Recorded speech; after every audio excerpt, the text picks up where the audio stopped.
Welcome to Telangana వెలుగు. నేను మీ రాజు. నా అన్వేష్ అందరికీ మ్యాక్సిమం తెలిసినటువంటి పేరే. ప్రపంచ యాత్రికుడిగా గుర్తింపు పొందిండు. దాదాపుగా కోట్లలో ఫాలోవర్స్ ఉన్నటువంటి వ్యక్తి. సో తన పని తను చేసుకుంటూ మధ్యలో ఈ బెట్టింగ్ యాప్ల గురించి కూడా సంచలనంగా మారి హీరో అయ్యాడు ఒకనొక దశలో.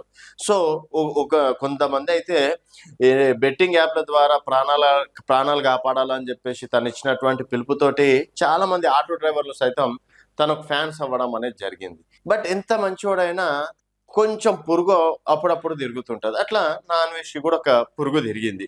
సో ఇక్కడ ఏదో చిన్న మూవీ ఈవెంట్లో శివాజీ మాట్లాడినటువంటి మాటలు కావచ్చు, అది ఏదో ఒక 5-6 మంది మాట్లాడి ఇక్కడికి క్లోజ్ అయినటువంటి అంశం. దానిపైన నా అన్వేష్ స్పందిస్తూ ఏకంగా ఇక్కడ గరికెపాటిని మధ్యలో తీసుకురావడం, తర్వాత హిందూ దేవీ దేవతలను సైతం రెచ్చగొట్టే విధంగా మాట్లాడడం అనేది జరిగింది. తర్వాత తన పైన యాక్షన్ తీసుకున్నారు.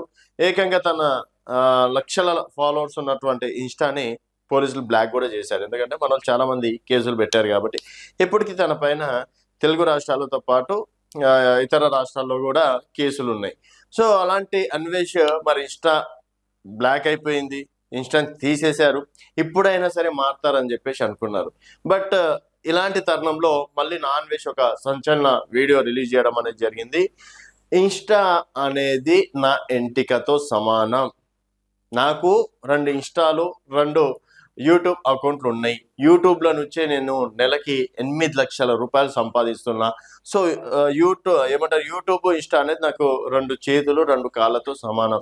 ఒక చెయ్యి పోయినంత మాత్రాన ఇంకా నాకు ఇంకో చెయ్యి ఉంది, ఇంకా 2 కాళ్ళు ఉన్నాయి. డెఫినెట్గా నేను వాటితోటి సంపాదిస్తా. అండ్ ఎవరైతే నన్ను టార్గెట్ చేశారో ఆ బత్తాయిలకి నిద్ర లేకుండా చేశానంటూ కూడా ఒక వీడియో రిలీజ్ చేయడం అనేది జరిగింది.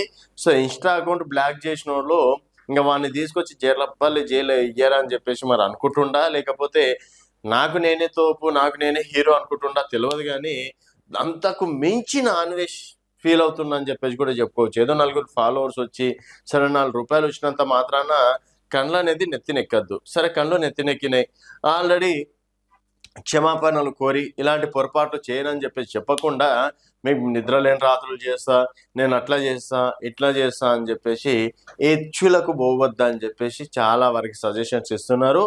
సో ఈ దెబ్బతోటి అన్వేష్ కాస్త త్వరలో చెర్లపల్లి జైల్ యాత్రికుడిగా మనకు మళ్ళీ ఫేమస్ కాబోతున్నారు. ఇంకా ఆయన రీల్స్ అన్ని వీడియోలన్నీ చెర్లపల్లి జైల్లోనే అంకితం అని చెప్పేసి కొంతమంది తన పైన మండిపడ్డం అనేది జరుగుతుంది. ఆల్రెడీ ఇంతమంది వార్నింగ్ ఇచ్చిన తర్వాత ఒక మతాన్ని గౌరవించడం అనేది అది అందరి బాధ్యత. సరే తన క్రిస్టియన్ ఉన్నప్పుడు హిందూ దేవి దేవతలని నువ్వు గౌరవించకపోయినా, అంటే మొక్కకపోయినా గౌరవించు, అది నీ బాధ్యత కదా, నీ రెస్పాన్సిబిలిటీ కదా. రాజ్యాంగం ప్రతి ఒక్క మతాన్ని గౌరవించమని చెప్పేసి అన్నది కదా. అట్లాంటిది నువ్వు క్రిస్టియన్ అయి ఉండి ఒక మతాన్ని టార్గెట్ చేసుకుంటూ ఈ విధంగా మాట్లాడడం ఎంతవరకు కరెక్ట్? సరే నువ్వు ఇన్ని దేశాలు తిరుగుతున్నావు, ఇంతమంది ఫాలోవర్స్, ఇదేనా నీ పద్ధతి అన్నట్టు కూడా చాలా మంది ఫైర్ అవుతున్నారు. మరి దీనిపైన నా అన్వేష్ కూడా నిద్రలేని రాత్రులు చేస్తాను, నా ఇంటికి కూడా పీకలేరు అన్నట్టు కూడా మాట్లాడుతున్నారు. మరి త్వరలో చెర్లపల్లి జైలుకి వెల్కమ్ చెప్పాల్సిందిగా కూడా కోరుకుంటున్నాం. చూస్తూనే ఉండండి తెలంగాణ వెలుగు.